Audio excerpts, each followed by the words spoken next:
So when a piece of wood comes into the wood shop, it looks like this. It has a super rough surface, and it might have all kinds of weird wonky shapes from the lumberyard. It might be twisted or bowed or cupped. And it's going to end up looking like this. It's going to have smooth surfaces that are all 90 degrees to each other. The first tool that we use when a piece of wood comes into the shop to turn from something that looks like this into something that looks like this is the jointer. We're going to talk about safety on the jointer right now. When you come up to the jointer, you want to make sure it's in good working condition. Get into the habit of doing a pre-flight checking procedure. The following should be checked before use. Is the fence tightened and square? You can check it by giving it a gentle shake. If not, please have the instructor, studio manager, or monitor adjust the fence. Don't try to adjust the fence on your own. It needs to be really precise. Is the table area and the floor around the machine clear of tools, scraps, etc.? And do you have enough clearance around the machine to accommodate the stock and facilitate a safe working environment? The final pre-flight check you want to do is making sure that the cutter head guard is in place and covering the knives. This is the guard. When I push a piece of material over the jointer, the guard is going to pull away and expose the cutter head. The guard should always be covering the knives whenever the jointer isn't in use.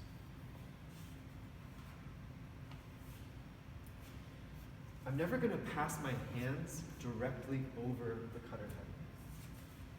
As one hand approaches the knives, I remove it from the stock in an arc motion and place it back on the wood on the out-feed table in a position beyond the cutter head. It's kind of complicated to think about that in language, so I'll show you what that looks like. I'm passing the wood over the cutter head from this side of the table to this side of the table, but I'm never going to have my hands running directly over the cutter. This is the cutter. I'm going to start by pushing the wood through like this. And my hands are far away from the cutter. As soon as the wood passes over the cutter, I can push on the outfeed side of the table, the piece of the table in the direction the wood is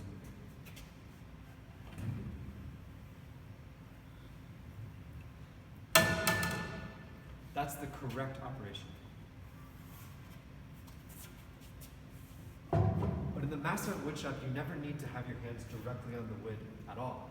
A much safer way of working with the jointer is to use a push stick. So we have some push sticks on this table right next to the jointer. There's a couple of different kinds.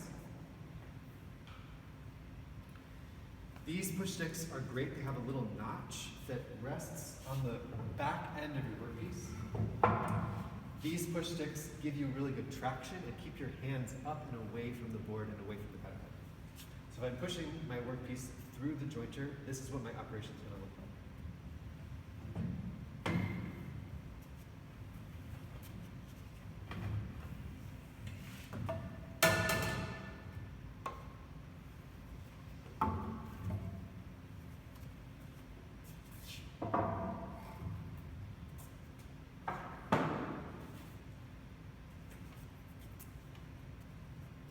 I'm never going to have my fingers hanging off the front or the side of the board. And I'm never going to have my thumb or palm trailing or pushing the board. I'm not working with the jointer like this. I'm not having my fingers dangling on the side. That's why I'm always using push sticks when I'm on the jointer in the Massart shop. 3-inch rule. I want to make sure my hands are never closer than 3 inches to the cutter. The push sticks will take care of that for you, keeping your hands up and elevated. I also never want to apply pressure to the wood directly over the cutter head. This may result in the stock tipping into the cutter head along with your fingers. Follow the 3-inch rule. Position your hands away from the extreme ends of the wood and push through with a smooth, even motion. Always use push bottoms. I never want to be pushing down directly into the cutter head. Before I run any piece of wood over the jointer, I want to inspect the condition for potential problems. Loose knots, spalting, rot, dirt, nails, staples, extreme bowing, cupping, or twist. So we're running rough material over the jointer, material that just came to us from the lumberyard. Sometimes there are going to be staples at the ends of the wood, there might be a nail, there might be a check or a piece of material that's cracking. You might have a loose knot, so just double check your material. And if you have any questions, ask your instructor or monitor.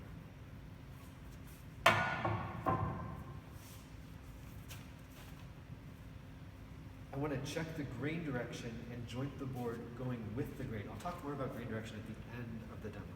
So just put a pin in that for now. All your boards that go over the jointer have to be at least 12 inches long and at least 3/8 of an inch thick. A safe depth of cut, how much wood you're removing of the jointer every time you pass it over, is a 1/16 of an inch. This is always set. It's always going to stay the same, so don't change that setting. You never want to joint end grain or across the grain of the wood. You're always going with the grain of the material. You never joint plywood, MDF, or anything that's been painted. It can really damage the knives and it's unsafe. Don't start the machine with the wood in contact with the jointer knives. That's true of all the machines in the shop. You always want to start your operation with the wood disengaged. You let the machine come up to its full speed and then you engage the cut. Turn on the dust collection system before you turn on the jointer, and be sure to turn both of them off when you're done. If you have a very long workpiece, something much longer than these tables, you want to get a roller, an in-feed and an out-feed roller to help support your workpiece so it doesn't tip. When you're done, turn the machine off and wait for the cutter head to come to a complete stop before you clean up the work area. Then you're going to dust everything off, remove all your debris, vacuum up, clean it all up so it's ready for the next person. The cutter head is going to spin silently for a couple of minutes after the power is turned off. The guard has to stay over the cutter head. As it's spinning to a stop, it's still very dangerous to come into contact with. So even if you don't hear the machine running, the blade might still be moving. I'm never going to perform layout, assembly, or setup work on the jointer table while the machine is running. I would say never perform any operation on the jointer except jointing. These are really delicate machines. They're really precise. You don't want to be hammering something or putting your coffee cup. This is only for this operation. It's not a work surface. Like all machines, you must give the jointer your undivided attention during use and while it's on. Get to know the sound of the machine and stay alert to any new sounds or vibrations. The machine will tell you if you're pushing it too hard. You'll be able to hear a change in the sound. When the work is complete, turn the machine off, clean up the work area, the jointer tables, and the floor, and remove all your stock and scraps. Please realize there are no shortcuts in woodworking. When you're beginning to work on the jointer, mentally prepare yourself for a pace of work that is slower, more deliberate, and safety conscious. Accept the fact that everything will take longer than you think. Always err on the side of caution.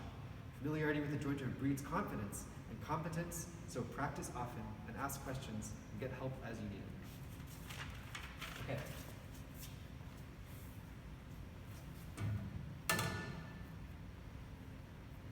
So I got my safety glasses ready to go. I'm going to push this piece of material from this side of the table to this side of the table over the cutter head. I'm going to get my push sticks ready to go.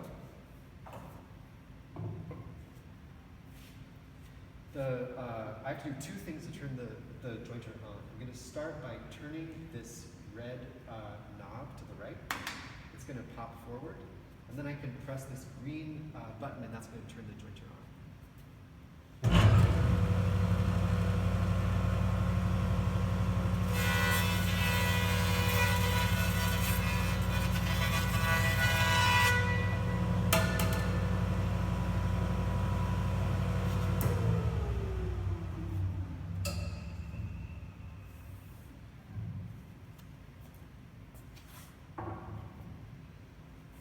That's what a cut on the jointer looks like. I kept my stance low, my feet spread apart so I have a low center of gravity. I feel really confident and secure in my body. And I just slowly walk the board forward from one side of the table to the other.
So each time I pass the board over the jointer, it's removing a little bit of material. I have to pass the board over the jointer several times to get a consistent, smooth, and flat surface. That's what the jointer is really good at. It takes a surface that's wonky and irregular, and it takes a tiny skim off that surface, and then a little bit more, and a little bit more, and a little bit more, until I'm left with a perfectly flat, true surface. So I ran the board over until I can see that there's a consistent color change. I have freshly cut wood all the way along the piece. Once I've done that, I'm ready for my next operation. I'm going to run the board over the jointer in a new orientation. Now I'm going to joint the edge of the board. So the way I'm going to do that is I'm going to run the board up on its edge like this, and I'm going to use the flat side of the board that I just jointed. I'm going to run that against the fence. This fence is perfectly 90 degrees, which means that the cut I make on this edge will be a perfect right angle. We have a different style of hook that's a little bit narrower for jointing on the edge of a board. Again, I have a notch I'm going to hook on the end of my board, and I'm going to hold the board against the fence, the jointed face against the fence, while I run the piece over the jointer. So it's going to look like this.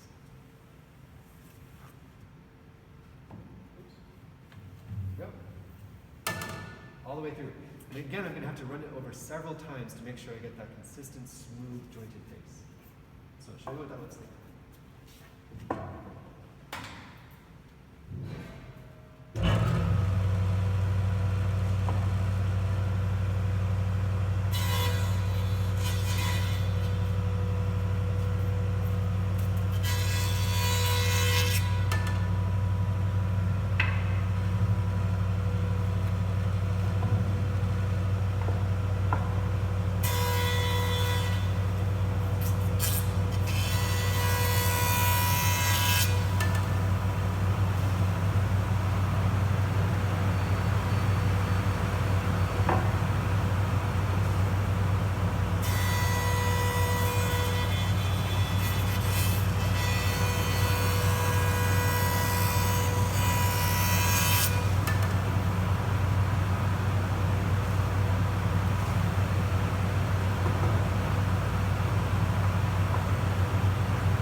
So that's it. I have a perfectly smooth flat surface, a perfectly smooth flat edge, and I'm ready to go.